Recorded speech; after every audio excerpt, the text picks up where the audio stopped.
사랑하는 여러분, 오늘 우리가 함께 나눌 하나님 말씀의 깊은 울림 속으로 들어가기 전에 잠시 주님의 도우심을 구하는 기도의 시간을 갖겠습니다. 은혜로우신 하나님 아버지, 당신의 말씀은 결코 헛되이 돌아오지 않으며 언제나 그 뜻을 이루신다는 약속을 저희는 굳게 믿습니다. 이 시간, 저희의 굳어진 마음이 부드러운 옥토가 되게 하여 주시옵소서. 당신의 말씀을 온전히 받아들일 수 있도록 저희 마음밭을 친히 갈아주시고 제 자신은 낮아지고 오직 그리스도만이 높아지는 시간이 되게 하옵소서.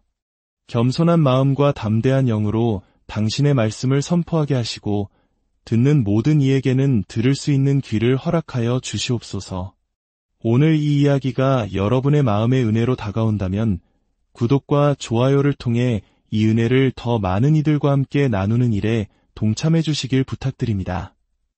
여러분의 작은 손길이 이 말씀이 필요한 누군가에게 전달되는 축복의 통로가 될 것입니다.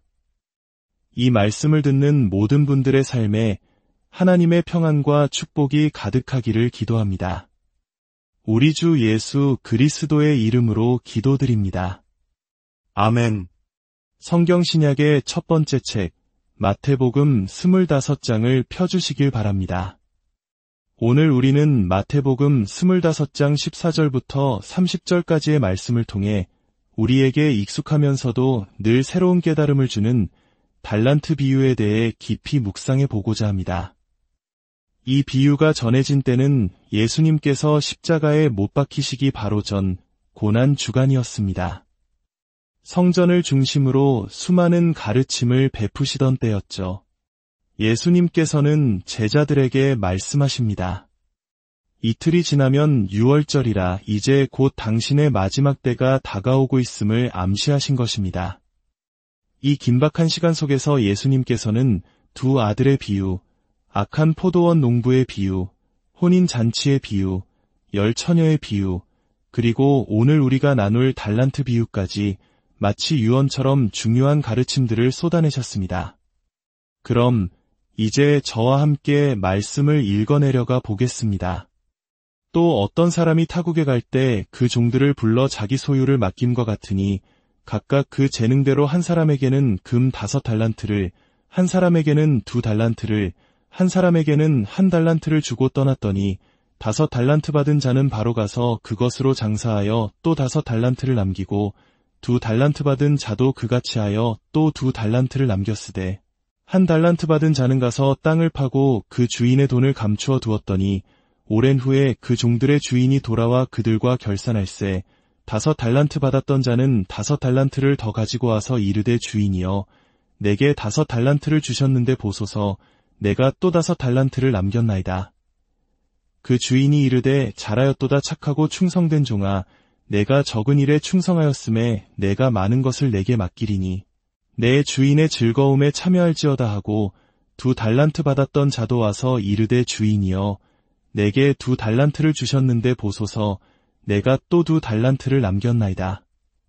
그 주인이 이르되 잘하였도다 착하고 충성된 종아 내가 적은 일에 충성하였음에 내가 많은 것을 내게 맡기리니 내 주인의 즐거움에 참여할지어다 하고 1달란트 받았던 자는 와서 이르되 주인이여 당신은 굳은 사람이라.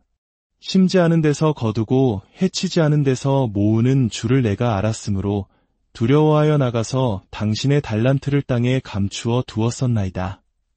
보소서 당신의 것을 가지셨나이다. 그 주인이 대답하여 이르되 악하고 게으른 종아 나는 심지 않은 데서 거두고 해치지 않은 데서 모으는 줄로 내가 알았느냐? 그러면 내가 마땅히 내 돈을 취리하는 자들에게나 맡겼다가 내가 돌아와서 내 원금과 이자를 받게 하였을 것이니라 하고 그에게서 그 1달란트를 빼앗아 10달란트 가진 자에게 주라. 무릇 있는 자는 받아 풍족하게 되고 없는 자는 그 있는 것까지 빼앗기리라. 이 무익한 종을 바깥 어두운 데로 내쫓으라. 거기서 슬피 울며 이를 갈리라. 여러분, 이 이야기는 우리에게 무엇을 말하고 있을까요? 바로 앞서 나온 열 처녀 비유가 주님의 재림을 깨어 준비하라는 메시지를 주었다면 이 달란트 비유는 그 준비가 구체적으로 무엇을 의미하는지를 생생하게 보여줍니다. 주님을 기다리는 것, 깨어있는다는 것은 결코 수동적으로 창밖만 바라보며 시간을 보내는 것을 의미하지 않습니다. 어떤 부모님이 아이를 돌보는 사람에게 저희가 밤 10시쯤 돌아올 테니 모든 것을 잘 준비해 주세요. 깨어 지켜봐 주세요. 라고 말했다고 상상해 봅시다. 그 사람이 부모님이 올 때까지 아이들은 굶기고 집안은 엉망으로 내버려 둔 채 오직 현관문만 뚫어져라 쳐다보고 있다가 저는 말씀하신 대로 깨어 기다리고 있었습니다. 라고 말한다면 그것이 과연 올바른 기다림일까요? 아닙니다. 진정한 기다림이란 아이들을 잘 먹이고 씻겨 잠자리에 눕히고 어지럽혀진 집을 깨끗이 정돈하며 주인이 돌아왔을 때 모든 것이 완벽한 상태로 맞이할 준비를 하는 바로 적극적인 활동입니다. 달란트 비유는 바로 이 점을 우리에게 가르쳐 줍니다. 주님을 기다리는 삶이란 모든 것을 멈추고 기도와 성경 읽기에만 몰두하는 삶이 아니라 우리에게 주어진 삶의 현장에서 최선을 다해 살아가는 적극적인 충성의 삶이라는 것을 말입니다. 이 비유는 세 부류의 인물을 통해 우리에게 세 가지 중요한 교훈을 줍니다. 첫째는 주인, 둘째는 충성된 종들, 그리고 셋째는 악하고 게으른 종입니다. 먼저 주인에 대해 생각해 봅시다. 비유 속 주인은 바로 우리 하나님을 상징합니다.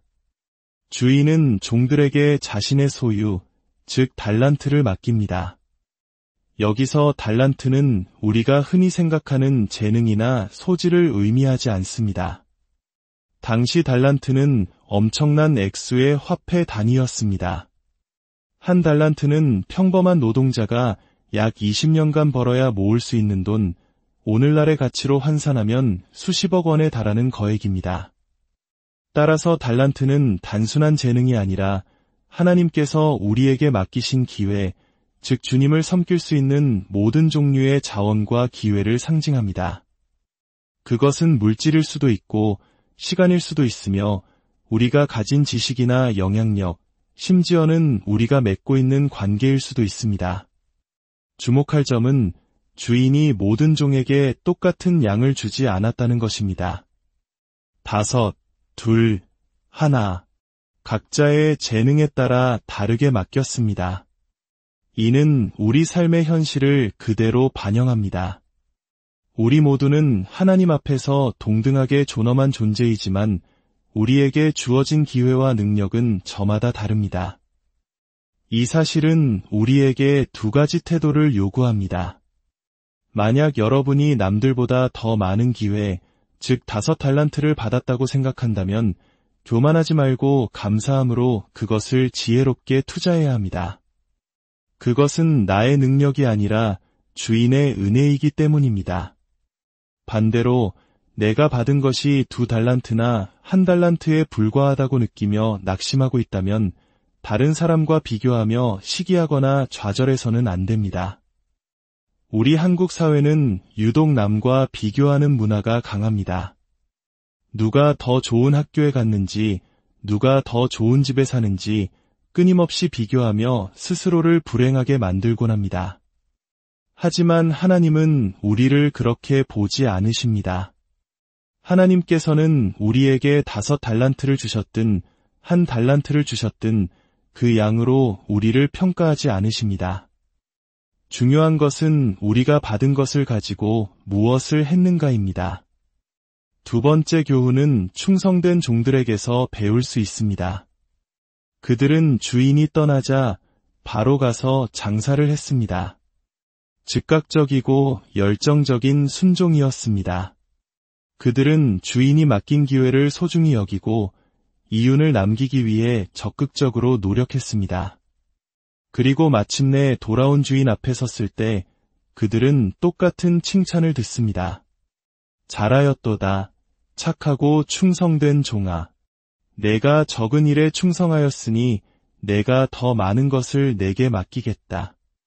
내 주인의 즐거움에 참여하여라. 5달란트로 5을 더 남긴 종이나 2달란트로 2를 더 남긴 종이나 주인의 칭찬은 정확히 똑같았습니다. 주인은 그들이 벌어들인 금액이 아니라 그들의 충성됨을 보셨기 때문입니다. 이는 우리에게 큰 위로와 도전을 줍니다. 여러분의 삶의 자리가 어디입니까? 가정에서 아이를 돌보는 어머니입니까? 은퇴 후 조용한 노년을 보내고 계십니까? 아니면 이제 막 사회에 첫 발을 내딛는 청년입니까?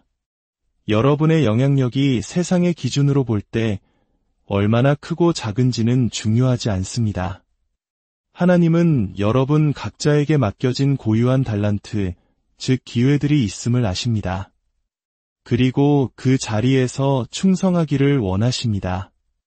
자녀를 성공시키는 것보다 예수님을 더 사랑하는 아이로 키우는 것, 은퇴 후에도 기도로, 격려로, 지혜로 다음 세대를 섬기는 것, 청년의 때에 세상의 쾌락이 아닌 주님을 위해 시간을 사용하는 것, 이것이 바로 하나님께서 기뻐하시는 충성입니다. 마지막으로 우리는 악하고 게으른 종을 통해 가장 중요한 경고를 듣게 됩니다. 이 종은 왜 책망을 받았을까요? 그는 주인의 돈을 잃어버리지 않았습니다. 낭비하지도 않았습니다. 단지 안전하게 땅에 묻어두었을 뿐입니다. 어쩌면 우리 중 일부는 이 종에게 연민을 느낄지도 모릅니다. 그래, 최소한 손해는 보지 않았잖아. 위험을 감수하느니 안전한 게 낫지 라고 생각할 수 있습니다. 하지만 주인은 그를 악하고 게으르다고 책망하며 바깥 어두운 곳으로 내쫓습니다. 왜일까요? 이 종의 근본적인 문제는 하나님에 대한 오해에 있었습니다. 그는 주인을 심지하는 데서 거두는 굳은 사람으로 생각했습니다. 즉, 하나님을 무자비하고 혹독하며 도저히 기쁘게 해드릴 수 없는 분으로 여긴 것입니다. 이러한 잘못된 하나님과는 그를 두려움에 사로잡히게 했고 결국 아무것도 하지 않는 안전제일주의 신앙에 머물게 했습니다. 실패가 두려워 아무런 시도도 하지 않는 것, 책망이 두려워 아무런 헌신도 하지 않는 것, 이것이 바로 그의 죄였습니다. 그는 섬김보다는 자신의 안위를, 주인의 영광보다는 자신의 안전을 우선시했습니다. 사랑하는 여러분, 우리의 신앙은 어떻습니까? 혹시 우리도 큰 죄만 짓지 않으면 괜찮아라는 소극적인 신앙에 머물러 있지는 않습니까? 하나님께서 우리에게 주신 수많은 기회와 자원들을 실패가 두렵다는 이유로 혹은 편안함을 잃기 싫다는 이유로 마음의 땅속에 묻어두고 있지는 않습니까? 하나님은 우리가 하나님 나라의 모험가가 되기를 원하십니다. 하나님 나라의 기업가가 되기를 원하십니다. 때로는 실패의 위험을 감수하고 복음을 전하고 나의 편안함을 희생하여 이웃을 섬기며 나의 익숙함을 깨고 새로운 헌신의 자리로 나아가기를 바라십니다. 왜냐하면 우리의 주인 되신 하나님은 결코 우리를 책망하기 위해 기다리는 무서운 분이 아니라 우리가 충성했을 때 잘하였도다, 내 사랑하는 아들아, 딸아, 라고 칭찬하며 함께 기뻐하기를 원하시는 사랑의 아버지이시기 때문입니다. 오늘 이 비유는 우리에게 묻습니다. 당신은 당신의 인생이라는 달란트를 가지고 무엇을 하고 있습니까? 비교와 두려움 속에 땅에 묻어두고 있습니까? 아니면 감사와 열정으로 주인을 위해 힘써 사용하고 있습니까? 주님께서 다시 오실 그날 우리 모두가 잘하였도다, 착하고 충성된 종아라는 주님의 따뜻한 칭찬을 듣고 그 영원한 즐거움에 참여하게 되기를 간절히 소망합니다. 함께 기도하겠습니다. 하나님 아버지, 오늘 말씀을 통해 저희 각자에게 맡겨주신 달란트의 의미를 다시금 깨닫게 하시니 감사합니다. 남과 비교하며 불평했던 마음을 용서하여 주시고 실패가 두려워 아무것도 하지 못했던 나약함을 용서하여 주시옵소서. 이제는 우리에게 주어진 모든 기회를 소중히 여기며 주님의 영광을 위해 살아가는 충성된 종이 되게 하옵소서. 그리하여 마지막 날 주님 앞에 섰을 때 기쁨으로 우리의 삶을 결산하며 주님의 즐거움에 참여하는 복된 인생이 되게 하여 주시옵소서. 이 말씀을 듣는 모든 이들의 삶 가운데 도전할 용기와 충성할 힘을 더하여 주시기를 우리 주 예수 그리스도의 이름으로 간절히 기도드립니다.